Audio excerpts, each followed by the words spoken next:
بس اي وقت، بمعنى اي وقت تحس ان انت محتاج تتكلم، انا مكتبه اهو مش بعيد. وعلى فكره انا طلبت لينا فطار وهنفطروا مع بعض، بس خد بالك النهارده هنفطروا مع بعض في المكتب، المره الجايه احنا لازم نروح نجرب المطعم ده بنفسنا ومفيش اعذار. ان شاء الله. مجدي انت ذوق محترم قوي، ربنا يديمك نعمه في حياتي وفي حياه كل اللي بيحبوك يعني. الحمد لله على السلامه يا مجدي. في واحده زميلتك كلمتني اسمها هبه، قالت لي ان انت نسيت مفاتيحك معاها عشان كنتوا قاعدين مع بعض بعد الشغل. لا انا مفاتيحي معايا، امال انا فتحت باب الشقه وانا داخل ازاي؟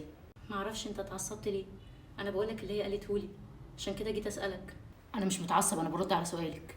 ايوه يا مجدي، بس انا لما كلمتك قلت لي انا عندي شغل متاخر فهضطر اقعد بعد الشغل، ما قلتليش ان انا قاعد مع هبه. ايوه، ما هي هبه دي كمان على فكره شغل، دي مش واحده انا عارفها في الشارع، فيا ريت دماغك ما تخليكيش تفكري في 100 حاجه.